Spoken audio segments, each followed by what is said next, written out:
क्या लग रहा है फिर संघ जो है एक बड़ा चूक? इस पर कोई टीका टिप्पणी की जाती है तो इसको भुना लेते हैं लालू यादव कि जनता में गरीब गुरबा जो है, पिछड़ी जाति, दलित, अल्पसंख्यक, इसमें भय पैदा कर देते हैं कि आरक्षण समाप्त कर देगी आरएसएस जो है संविधान बदलना चाहती है। अभियान में नहीं परिणत हो जाए महागठबंधन? संभावना जताई जा रही थी कि इस बार भाजपा अपने बूते सरकार बना लेगी बिहार में। ये उचित है कि अनुचित है? इसको हटाया जाए कि नहीं हटाया जाए? ये मुद्दे जो हैं आग की तरह फैल जाता है। जाने में अनजाने में कि जानबूझकर आरएसएस उनके सामने एक मुद्दा पेश कर देता है। अधिक सीट जीतेंगे तभी संविधान में संशोधन हो सकता है। ये वाकई में लालू जी इसको भुना लेंगे कि परिस्थिति अब बदल गई है, जनता परिपक्व हो गई है? अम्बेडकर का अपमान उनका जो है संस्कार है, दलितों का अपमान उनका संस्कार। पैनोरमा ग्रुप, जो सोचता है वो करता है। नमस्कार, आप देख रहे हैं न्यूज हाट। मैं हूं चंदन झा। क्या फिर से आरएसएस ने लालू को एक बड़ा मुद्दा हाथ में थमा दिया है? क्या संघ चूक रहा है? आज इसी को समझिए और इस पर हमारे साथ बात करने के लिए हैं वरिष्ठ पत्रकार अजय मिश्र। सर, आपका इस कार्यक्रम में स्वागत है। धन्यवाद चंदन जी। सर, जैसे ही होश वाले का एक बयान आया, एकदम से बिहार की सियासत में उसको लेकर चर्चा छिड़ गई है। काउंटर भी किया है तेजस्वी यादव ने प्रेस कॉन्फ्रेंस में। तो क्या लग रहा है फिर संघ जो है एक बड़ा चूक जैसा 2015 में हुआ था? देखिए, अभी जो बिहार का चुनाव है बहुत संवेदनशील चुनाव है, 2025 का विधानसभा चुनाव। इसमें लालू यादव चाहेंगे कि कुछ ऐसी गलती संघ के द्वारा किया जाए जिसको भुनाया जाए जनता के बीच में। खास करके दो मुद्दे बिहार की जनता को ज्यादा टच करता है। एक मुद्दा होता है संविधान और दूसरा होता है आरक्षण। ये दो मुद्दे होते हैं कि अगर इस पर कोई टीका टिप्पणी की जाती है तो इसको भुना लेते हैं लालू यादव और उसको इस तरह से परोसते हैं कि जनता में गरीब गुरबा जो है, पिछड़ी जाति, दलित, अल्पसंख्यक, इसमें भय पैदा कर देते हैं कि आरक्षण समाप्त कर देगी आरएसएस, संविधान बदल देगा आरएसएस। ये भय पैदा कर देते हैं। और इस बार फिर दत्तात्रेय होसबोले जो है आरएसएस के वरिष्ठ नेता, इन्होंने एक बात कह दी। उन्होंने कहा दी कि संविधान से जो है धर्मनिरपेक्षता और शब्द को हटा देना चाहिए, मतलब सेकुलर शब्द को। अब लालू प्रसाद इसको बुला रहे हैं, बुलाना शुरू कर दिया। उन्होंने एक्स पर अपना पोस्ट किया, ये देख लीजिए इनका संविधान विरोधी चरित्र, बाबा अम्बेडकर के खिलाफ इनकी आवाज शुरू हो गई। आरक्षण विरोधी, गरीब विरोधी शुरू कर दिया उन्होंने। यह संविधान बदलना चाहते हैं, आरएसएस का एजेंडा है। और फिर से पोस्ट होना शुरू हो गया। उन्होंने किया। कांग्रेस के भी कई नेता इस पर पोस्ट कर चुके हैं।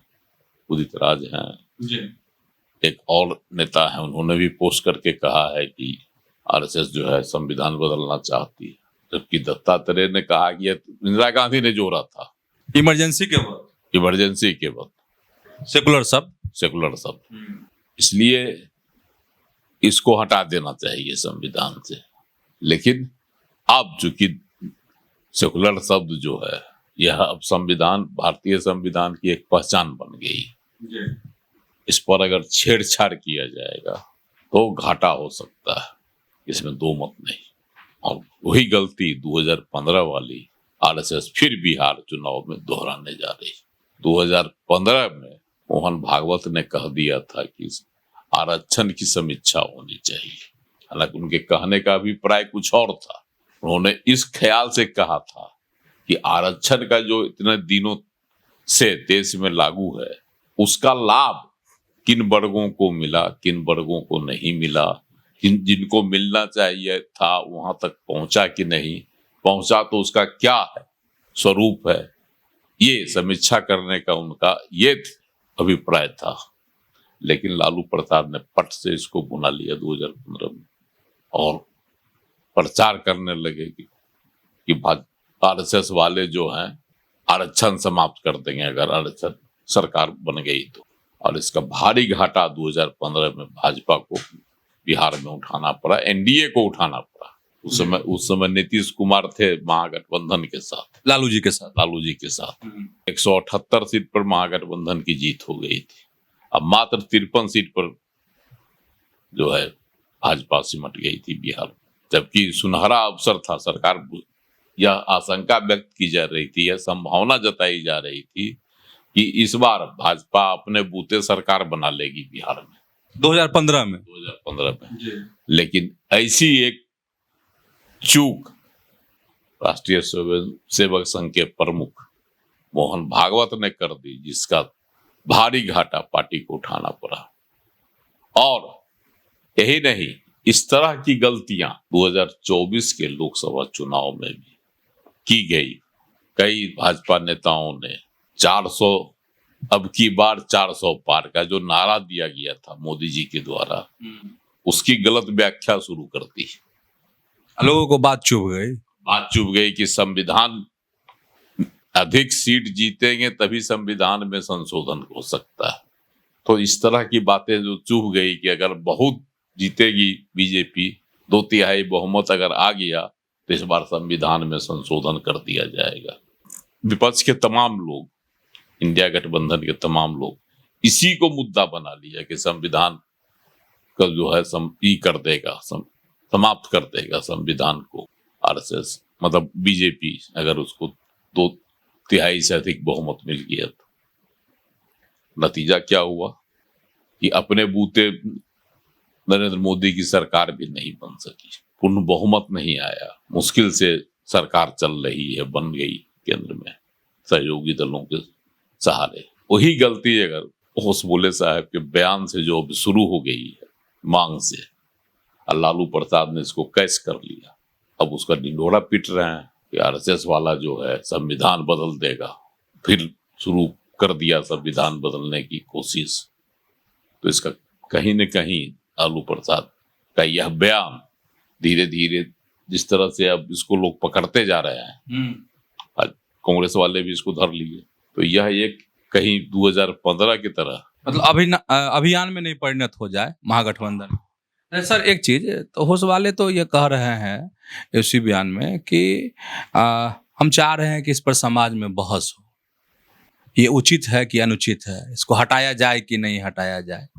वही तो बता रहे हैं कि उनका अभिप्राय कहने का दूसरा है।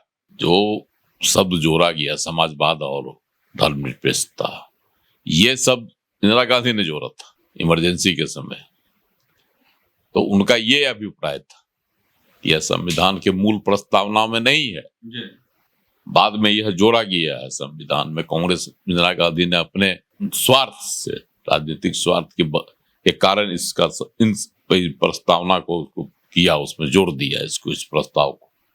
लेकिन जिस तरह से कह रहा है कि इसकी समीक्षा होनी चाहिए, इस पर बहस होना चाहिए, तो लालू प्रसाद जानते हैं कि बिहार की या देश की जनता दो मुद्दों पर संवेदनशील है। हम पहले भी कहे थे, अभी भी कह रहे हैं। एक है संविधान में छेड़छाड़ का सवाल जब भी उठता है, और दूसरा है आरक्षण, चाहे वह उत्तर भारत का सवाल हो, बिहार का सवाल हो, उत्तर प्रदेश का सवाल हो या दक्षिण भारत का सवाल हो। ये मुद्दे जो हैं आग की तरह फैल जाता है। इसलिए अगर अभी तो यह बहुत ये नहीं हुआ, लालू प्रसाद ने इसको शुरुआत कर दी है, देखते हैं कि बिहार के चुनाव में इसका क्या स्वरूप होता है, लेता है। लेकिन वही लालू प्रसाद हैं जो अपने जन्मदिन पर पैर के सामने अंबेडकर जी की तस्वीर रखे हुए थे, उनको गिफ्ट में किसी ने दिया। हाँ, आपने नहीं रखे थे, कोई आगंतुक रख दिया था।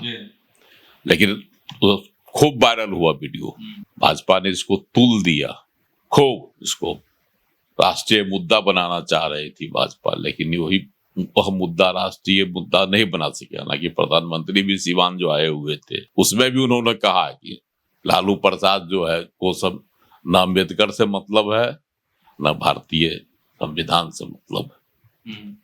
अंबेडकर का अपमान उनका जो है संस्कार है, दलितों का अपमान उनका संस्कार, लेकिन माफी लालू प्रसाद ने नहीं मांगा, जबकि भाजपा वाले मांग करते रह गए, तमाम वरिष्ठ नेता राज्य से लेकर केंद्र तक, लेकिन लालू ने माफी नहीं मांगी। केस भी चल रहा है। हाँ कि चूक हो गया, गलती हो गया, ध्यान नहीं दिए, तर्क दिया जाता है कि ध्यान नहीं दिए, नहीं देखे। अनुसूचित आयोग में जो है कमेटी में, उसमें ये भी चल रहा है, केस भी इनके खिलाफ दर्ज हो गया, मामला भी दर्ज हो गया, बावजूद लालू प्रसाद ने माफी नहीं मांगी कि हमसे गलती हो गई है ना, मेरे पैर के सामने जो है तस्वीर रखी रह गई। और आज लालू प्रसाद उसी अंबेडकर का नाम भुनाकर फिर से अपनी सियासत चमकाने की कोशिश में लग गया। तो सर क्या होगा, क्योंकि 2015 में भी विधानसभा चुनाव बिहार में, इस अभी भी विधानसभा चुनाव, तो ये वाकई में लालू जी इसको भुना लेंगे कि परिस्थिति अब बदल गई है, जनता परिपक्व हो गई है? देखिए, परिस्थितियां बदली हुई है, लेकिन लालू प्रसाद अगर इस मुद्दे को उछालते रहे और आरएसएस की ओर से या संघ की ओर से कोई इस पर सकारात्मक बयान, मतलब ठोस कुछ बयान नहीं आया, तो लालू प्रसाद को भुनाने का मौका मिल जाएगा। हालांकि अभी समय है। तो सर जाने में अनजाने में कि जानबूझकर आरएसएस उनके सामने एक मुद्दा पेश कर देता है, लालू जी को फायदा मिल जाए? देखिए, आरएसएस वाले अपने प्रवाह में बह जाते हैं। 25 तारीख की घटना है, 25 जून की, जिस दिन देश में इमरजेंसी लगाया गया था इंदिरा गांधी के द्वारा, तो इसी प्रकरण में जो है उस बुल्ले ने यह बयान दिया, मांग की, लेकिन अब है उसको चुनाव मुद्दा बना दिए लालू प्रसाद। देखिए, यह रंग धरता है बिहार के लिए या फिर हवा, जैसे लालू प्रसाद, लेकिन लालू प्रसाद ने यह दिखा दिया, उन्होंने माफी नहीं मांगी और संघ के माध्यम से भाजपा को एक बार फिर घेरे में ले लिया, लपेटे में ले लिया। तो समझ गए होंगे कि लालू को सही में एक बड़ा मुद्दा फिर आरएसएस ने थमा दिया है क्या। तो ऐसे ही जुड़े रहिए न्यूज हाट के साथ, खबरों से अपडेट रहिए। धन्यवाद, नमस्कार।